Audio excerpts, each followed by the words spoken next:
Hey everybody, how's it going?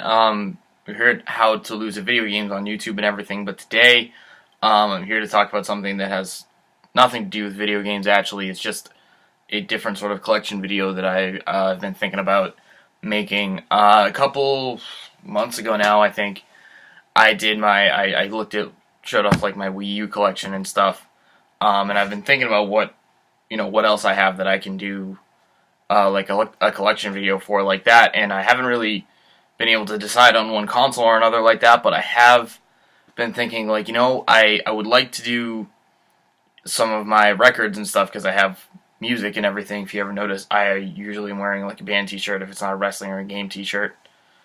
And if you ever catch a glimpse behind me while I'm doing my videos, that stuff's not all video games. There's also a lot of records, and I haven't even gotten to the point of pulling out records from the stuff that you could probably see from back there. So I figured I'd just go, and this isn't my whole like record collection. This isn't even my whole like for the section of the alphabet that I basically covered here. Not just because I picked certain ones out of it, but also because I have a separate section that I keep like newer stuff, like the sort of like the heavy 180 gram stuff, double gatefold, things like that. So I haven't even touched any of that stuff yet, but it's gonna be at least like a 3 or 4 part thing, maybe. So,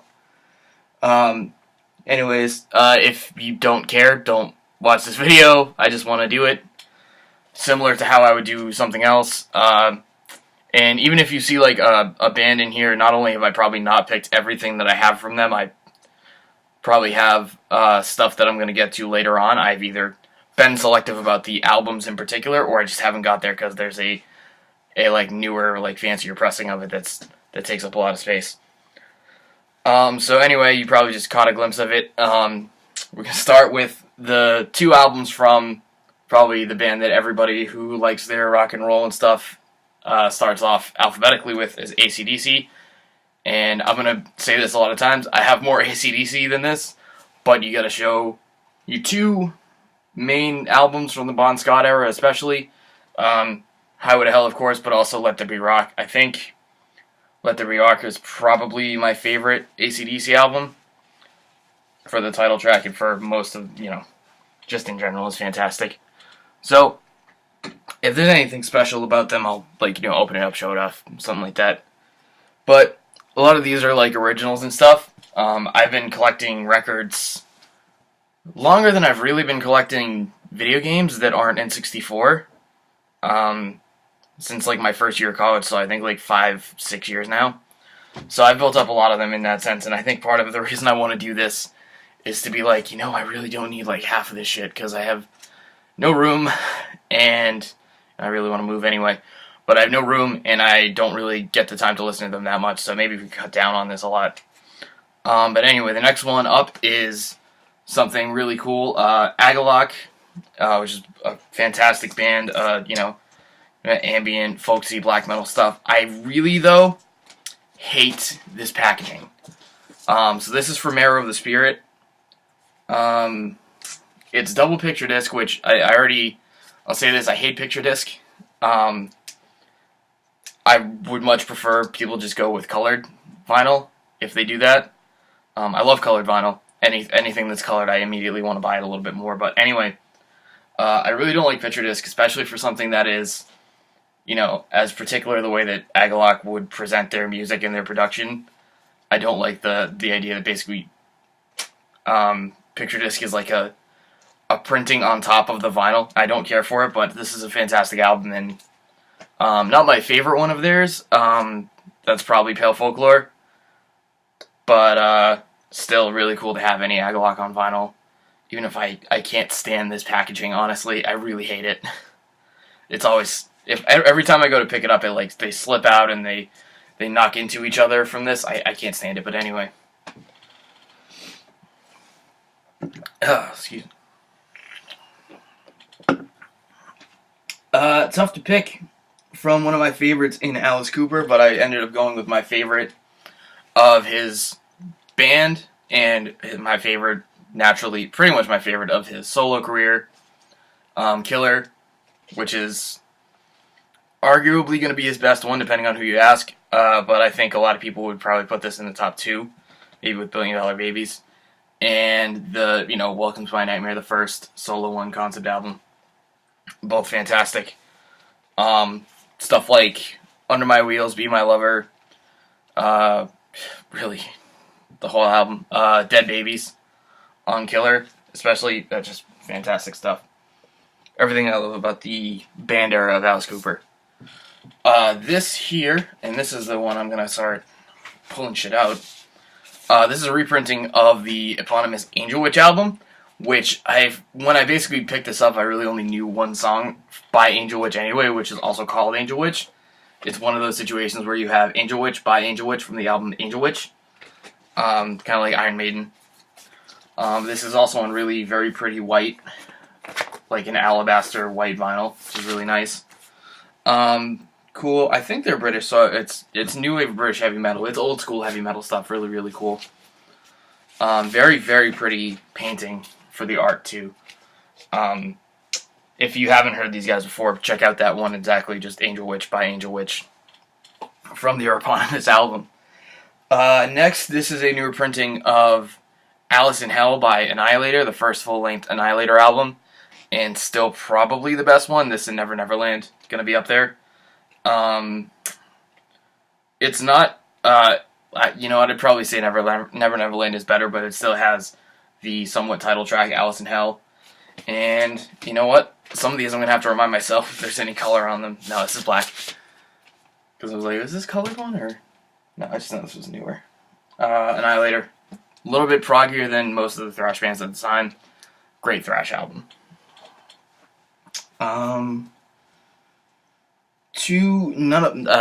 don't have the one that I'd like to, and I'm still waiting for them to get another printing of it.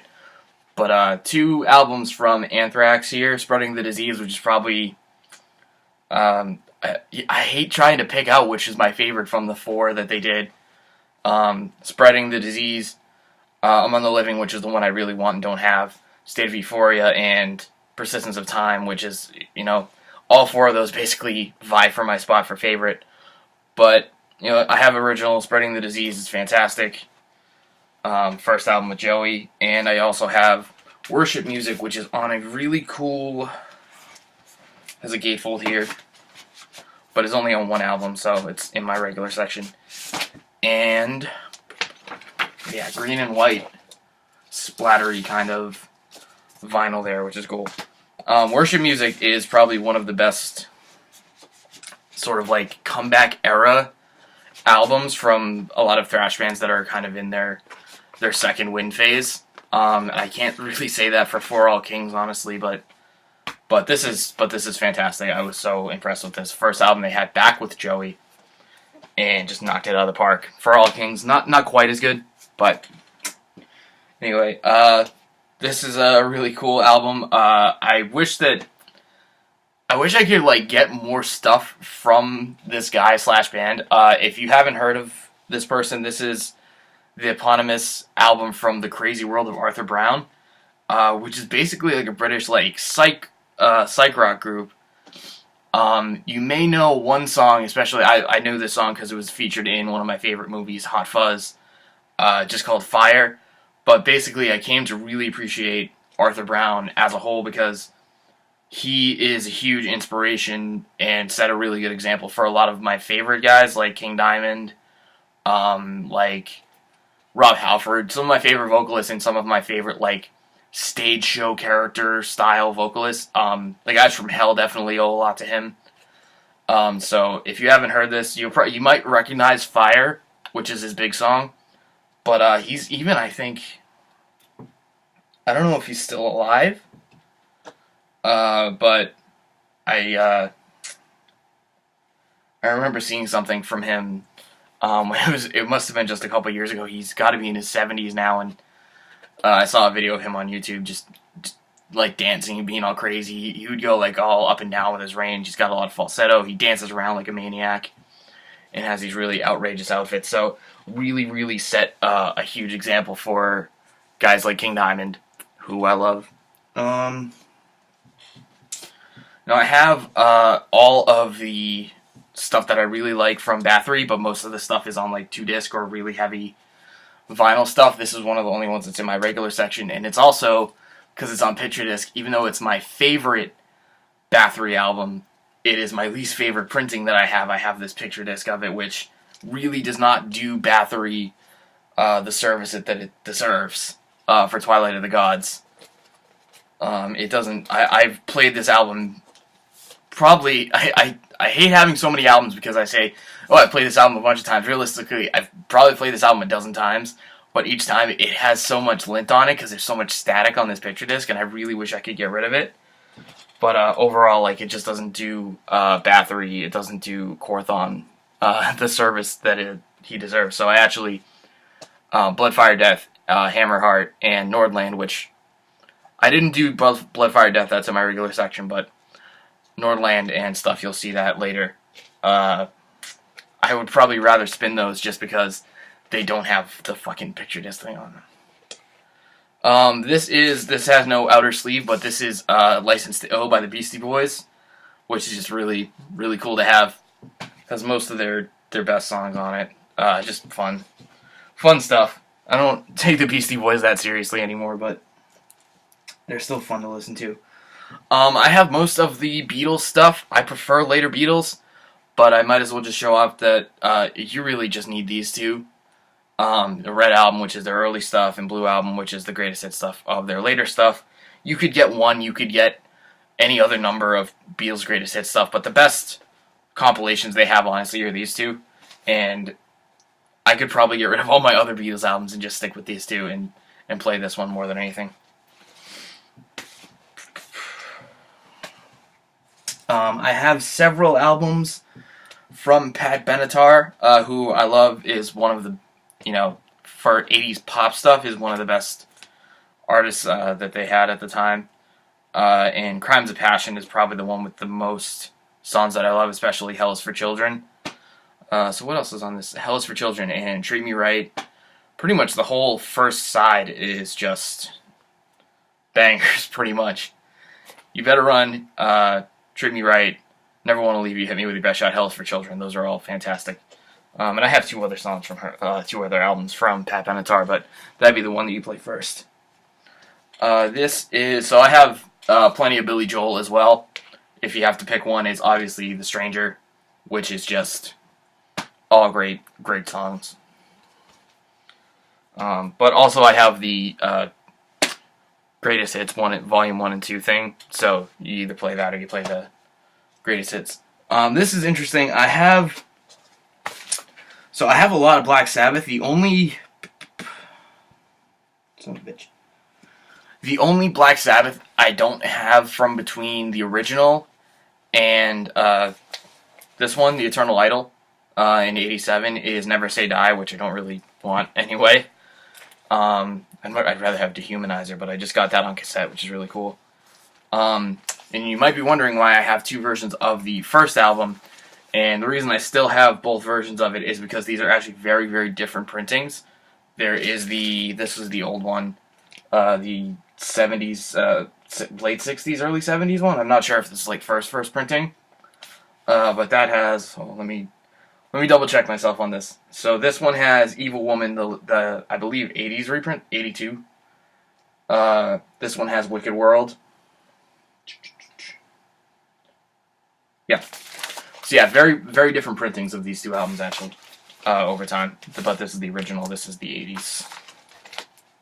So that's the first album. The better of the two Dio albums, arguably. They're both fantastic. But Heaven and Hell, which is one of the first early albums that I bought when I only had a few.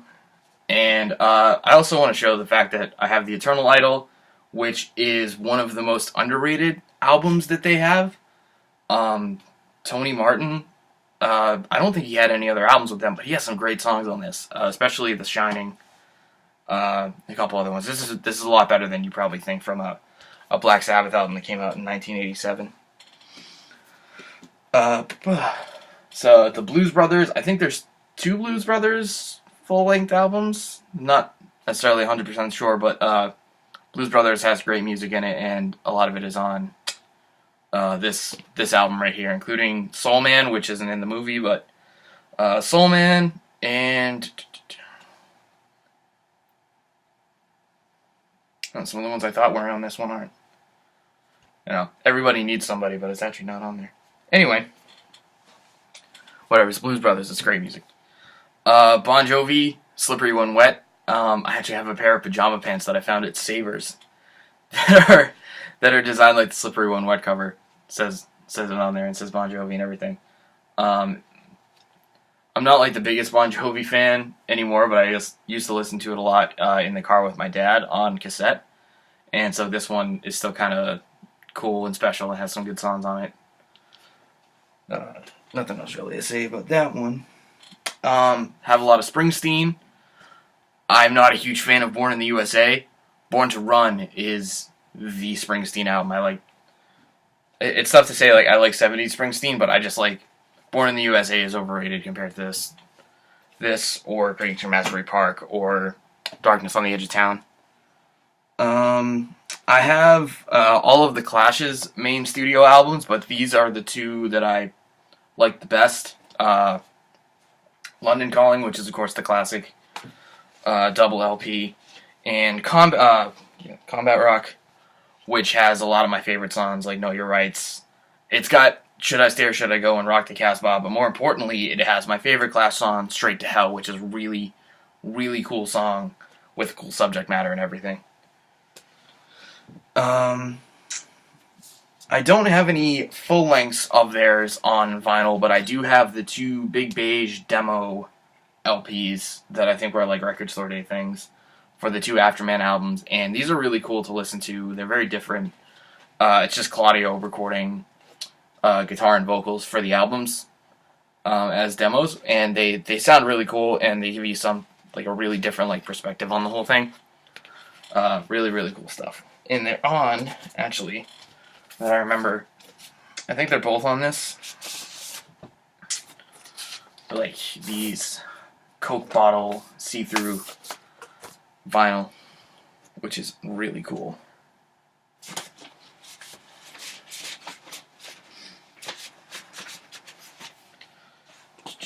One of my favorite bands, and a band that I'm really glad that I can get a lot of on vinyl, is actually Creedence Clearwater Revival. This is my favorite studio album of theirs, and I have the majority of them, I think. I don't have like their first one. I'm not answering that. You can shut the fuck up. I don't have like their first album, but I also have a lot of their like, there's a lot of compilations and a lot of like live stuff and things from CCR2, which are all really fun listens. But Cosmos Factory is the one. Go away. So I don't have my favorite Death album right here. It's actually in the big double LP one, but these are my other two ones that I'm really glad to have. I also have Leprosy and Spiritual Healing, but and I have Sound of Perseverance, which is on a big fancy one.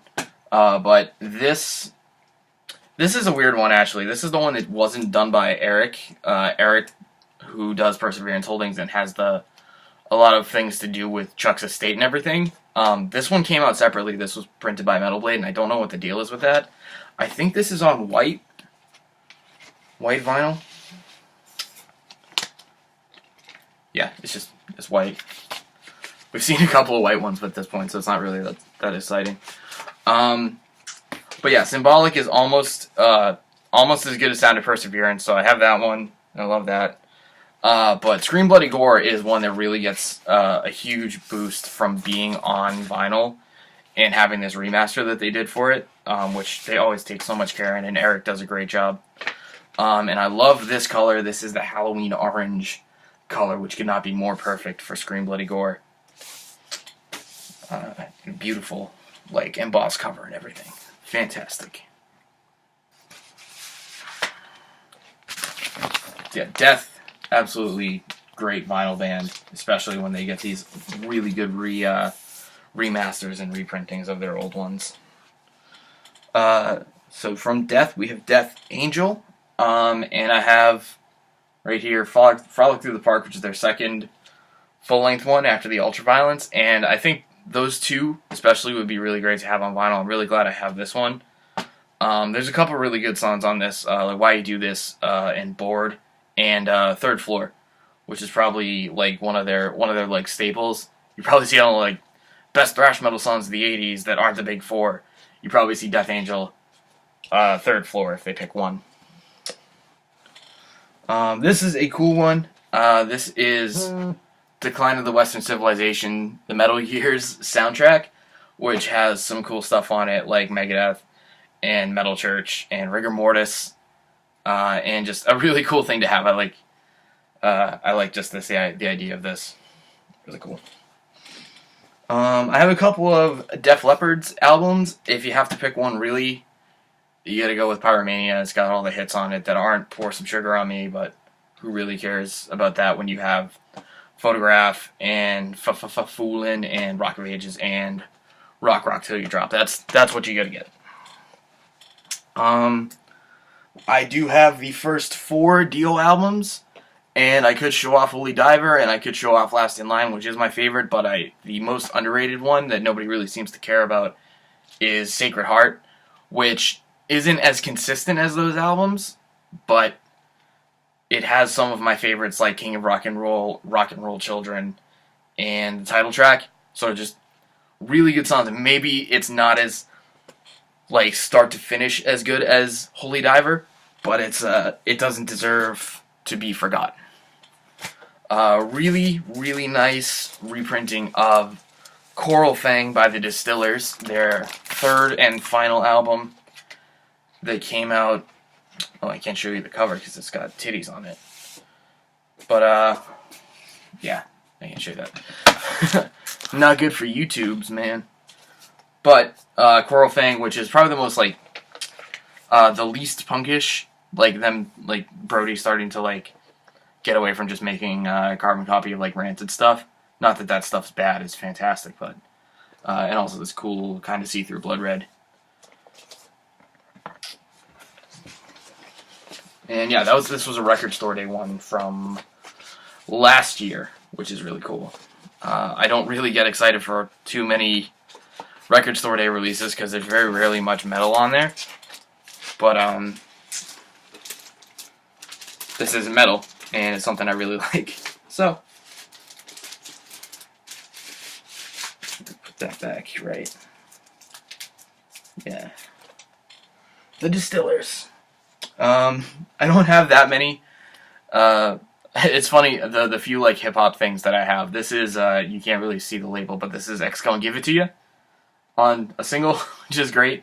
You have to have that one. It's great stuff. Funny, I have a couple of Doors albums, and it's very, very difficult for me to follow. Like, out of all the bands that I listen to, especially like the older ones, I've never been like super in tune with the way that their album progression goes, but I guess this is the one that I would put on. It'd be 13. But anyway, I like the Doors, and I have some stuff, but I don't listen to it all the time. I have one Dragon Force album on vinyl, but I'm really glad it's my favorite one, and I don't think it's a lot of people's favorite ones, but Ultra Beatdown has Heroes of Our Time and Flame for Freedom and some of my favorite tracks from them. I don't really need any of their full-length LPs, but I have ELO's greatest hits, and I'm really glad, because I love ELO with, you know, mostly their hits and everything. That's all you need, but great band. One of my favorite originals that I have, actually, is this copy of Carolina County Ball by Elf. You might know Elf, especially from when they reprinted them and tried to remarket them a couple years ago. As Ronnie James Dio's first, like, not his first band, but like his southern rock band, where he kind of got into the, like, before Rainbow, but after, like, the Ronnie and the Redcap stuff. But this has some really great songs on it, like the title track.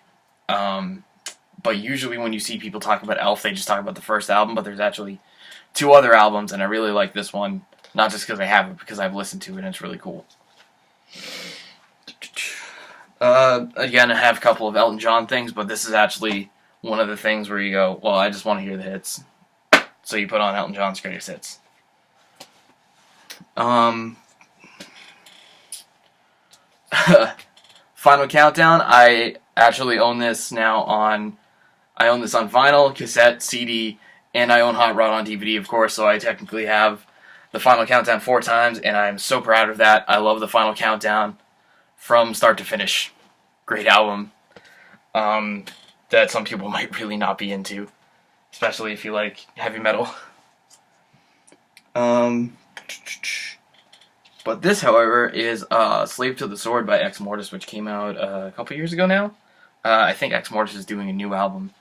I don't like them quite as much as I do some other newer thrash bands or anything. Yeah, it's on black vinyls. Nothing special. But musically, they are, really one of the top bands out there. I saw them live a couple years ago now. I'm really glad to have something of theirs on vinyl. I'm not as big into Exodus as I am some other thrash bands from the 80s. When people go, not the big, like if it was the Big Five or the Big Seven or something like that. Everyone always says Exodus, and they're probably the band of those bands that gets thrown out there I've heard the least. But I'm really glad to have Bonded by Blood on vinyl, which I know a couple of the songs on now. I'm just not in. I prefer Overkill and Testament, basically. But still, great album.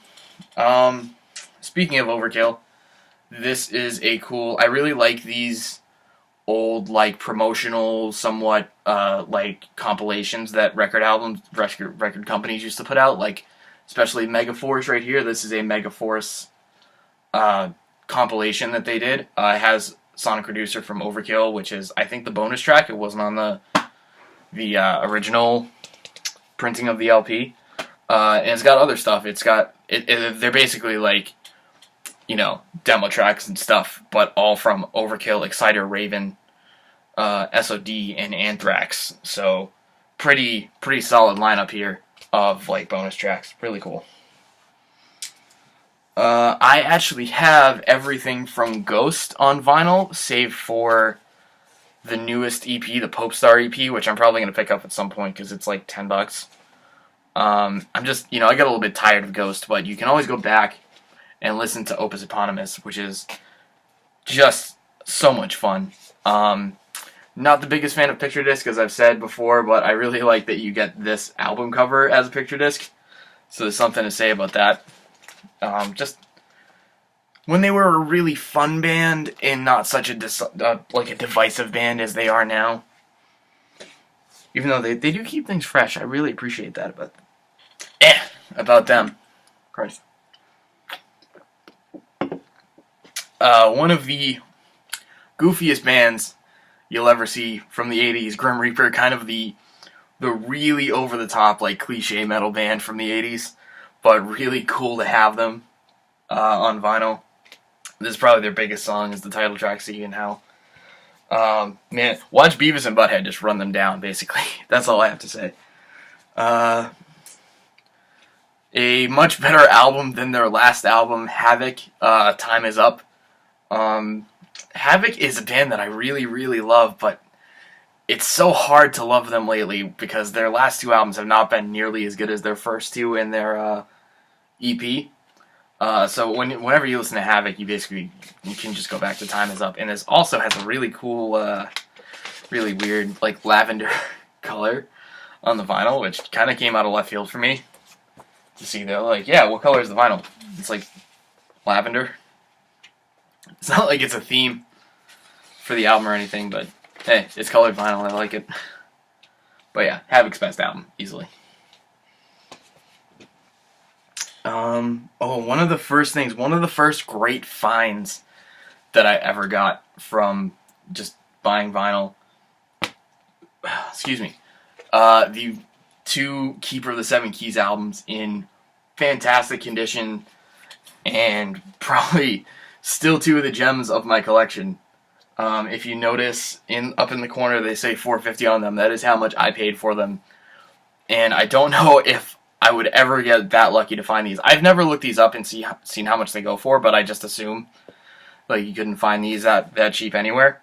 These are just fantastic, beautiful, beautiful albums. Sometimes you look at them like, what am I going to say about Keeper of the Seven Keys 1 and 2? They're power metal staples. They're great.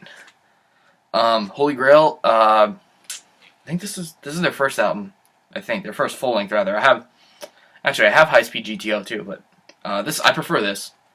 Honestly, this has the ones that like when I think of Holy Grail, and I think they've put out like 2 albums since. These are the ones that I still think of. My Last Attack and Crisis in Utopia. Yeah, those ones. Like old school style heavy metal with a lot of like shredding and stuff. Good band that I haven't followed since that album, but that album's great. So, I have 2 Iced Earth albums here, and I know I have more Iced Earth. This is one I'm really surprised I even found, which is the Dark Saga on vinyl, and 2010 reprinting. This is before the last reprintings they did. So this is. It's tough to say like what my favorite Iced Earth album is at this point, because it's always jumped all over the place. But this one will always have some of the best songs they had, like I Died for You and Violate. Their best like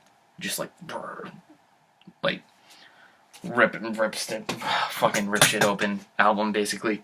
And this is when they were my favorite band. I went out to Bull Moose and got this at midnight the week before the album came out. This is like the official bootleg 500 copies of Plagues of Babylon, which is their last really great album.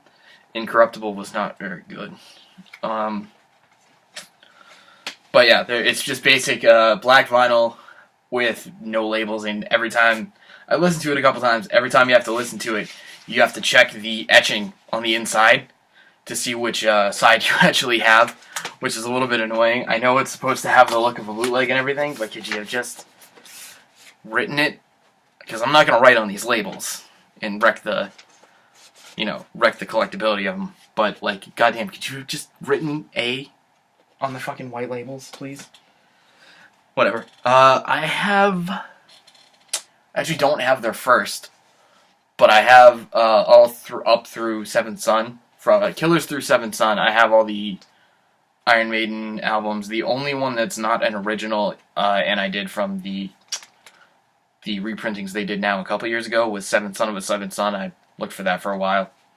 But Live After Death is the coolest, one to pull out. It's got a big old kind of like book with all the dates and stuff from the tour and everything. And you can't beat Live After Death for just like iconic live recordings. So, something funny about going out and looking for old records is everybody seems to want Jimi Hendrix, and I'm not that into Jimi Hendrix. I just I like him. I like his music and stuff, but I'm not like a collector of Jimi Hendrix. And I think that the only one that you really need is this one from Electric Ladyland. And no, this is not the nudity cover. I honestly prefer this one. If you look at it, like, these are some of my favorite tracks from Jimi are on this one. Crosstown Traffic, which is the one you don't really hear people talk about as much.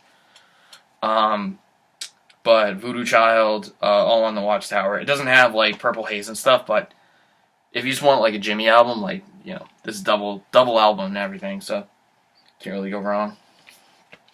And then you'll find, like, a greatest hits thing anyway, so. I have everything from Judas Priest up through Defenders of the Faith. But if I pick one, it has to be Sad Winds of Destiny. It is the most complete album of theirs, and the one that I put on by far the most since I've gotten it. Just kind of a perfect metal album, and still kind of their bluesy stuff, like old school style. And then I've waited forever for this to finally get a really good full repress, and it did a couple months ago with Painkiller on vinyl, which is my favorite album of theirs, and it is on black. Couldn't remember. But yeah, because I'm a thrash metal guy, my favorite album is Painkiller, and I wasn't exactly going to look for an original Painkiller or anything like that. I don't even remember if it exists. But I was like, how do you not have this out yet? And the day I got it, I was like, no hesitation, buy it first day. Painkiller. Actually, one of the only people that I'm gonna say show off all 3 of the albums I have, because 2 of them are originals and one of them is just really cool and it's the best one, is King Diamond.